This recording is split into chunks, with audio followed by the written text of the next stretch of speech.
I've been trying to think of an excuse to do a reflection on the nativity or the incarnation and what it is that makes Christmas a reason for Christians of all stripes to celebrate and to mark this occasion. Because this isn't just a birthday for a great religious figure, this is the moment in space and time in which God decides to implement his great reset. It's the moment at which God, who created the universe, as well as us within it, revealed to us what could have only otherwise been hoped for, which is that he's so invested in us as the human race, in our fate and the fate of this world, that instead of acting remotely for our benefit, he enters into the story. He becomes one of us. The Word becomes flesh. Now, this is a staggering exposition for who God is and what his priorities are.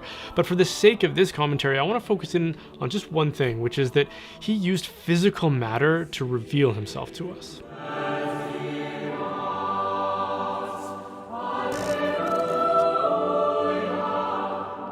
Because we are physical beings, it would make sense that the way for us to best encounter him isn't just through our minds or some sort of spiritual connection, but in the manner that we commonly encounter every other person, which is through our physical senses. Because of Jesus, we can now see the invisible God. We can listen to him, we can touch him, we can embrace him as one of us, which is a dramatic progression in the potential intimacy we can experience with divinity. And this physical encounter wasn't just for the people of first century Judea.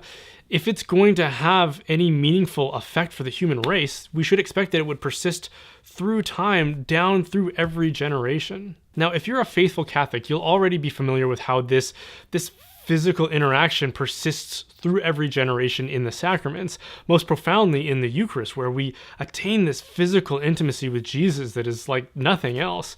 But also in sacraments like reconciliation, where we literally hear the priest give us absolution as they act in persona Christi. But another way we encounter the incarnation, which is less understood because of how muddled our understanding is in the modern age, is through sacred art. Jesus is the icon of the invisible Father. He's the physical revelation of God. He said that if you have seen me, you have seen the Father. And this understanding is still well nurtured within Eastern Christianity, where they understand the role of icons to be performing a similar function to the revelation of God through the incarnation of Jesus. But the key thing to remember is that God's intention in the incarnation was to reveal himself to us, to make himself more available, more explicit, and more accessible in a manner that is common from our typical experience, which is physical reality. So sacred art, if it's going to be effective, it needs to follow that same pattern. It needs to follow God's lead in that.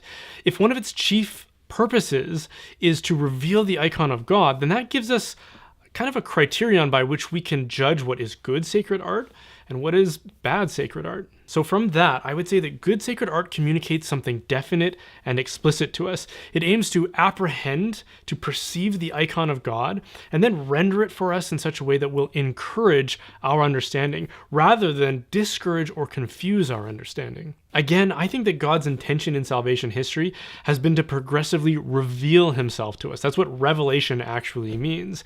But the trend in modern art is to be as ambiguous as possible about what the meaning of the art actually is. I saw a video on YouTube recently that featured Steve Martin for some reason, in which the premise was he was supposed to explain to us how to interpret modern art.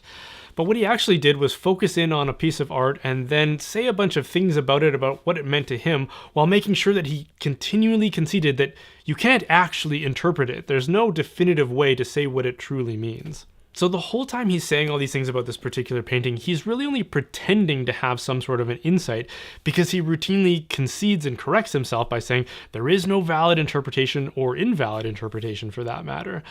So the whole thing is an exercise in pretending to access meaning, or maybe a better word to describe it would be pretentious. A more classical understanding of art was that the artist's role was to try to capture a vision of something that was hard to understand or maybe rare, and then portrayed in such a way that their audience could also capture that vision. The object of art in this case is something outside of the artist, something that is true and real or part of the fabric of reality. But in modern art, the role of the artist is to be a creator themselves rather than a communicator of what already exists.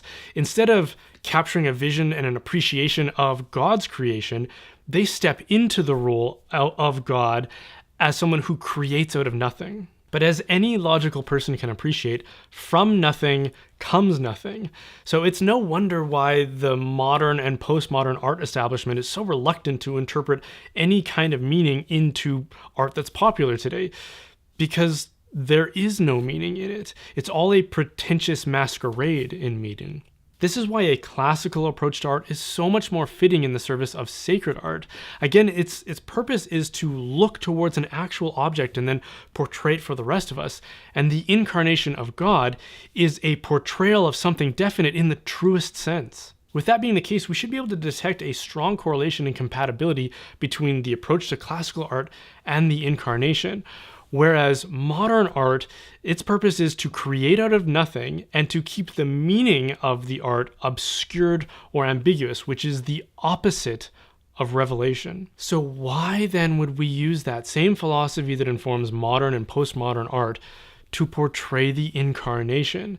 And this brings us to this year's nativity scene at the Vatican, which even secular media could admit is controversial.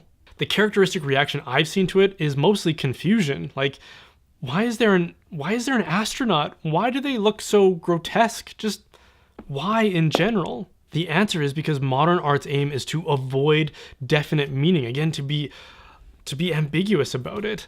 Whereas the incarnation of God is to do the opposite. So you end up with something that is completely incoherent and undermines the point of the nativity, which took place in history. And I don't think you need any great theological insight or training to appreciate this fact. God chose to act in history. We don't need space demons and astronauts to portray that. We just need the facts to be portrayed from the historical story. And the fact that something so obvious is missed by those who occupy the highest seats of authority in the church is what is so concerning about it to Catholics like me. I mean, I can get over bad art. What I have a tougher time with is this feeling like I'm part of a flock that is lacking good shepherds who understand even the most basic tenets of our faith. Hey, thanks for watching that. If you enjoyed it, then be sure to like and subscribe for more. And if you want to support the making of content like this, then please consider joining my online community, The Reinforcements. It's kind of like Patreon, but instead of being beholden to a big tech company, it's a website I built entirely myself, so there's no risk of us being censored or shut down or anything like that. There are hundreds of people who have already signed up, and our mission is to renew and reinforce the church. So if that's you, then come check it out. As an added bonus for certain tiers, I will also send you a gift box from Glory and Shine, which is a Catholic, family-owned and operated company. They make bath and body products. They're actually their beard balm I'm supporting, or I'm sporting right now. I'm not just a spokesperson, I'm actually a customer. So even if you don't join the Reinforcements, maybe check them out anyways. Glory and Shine, they're an amazing company.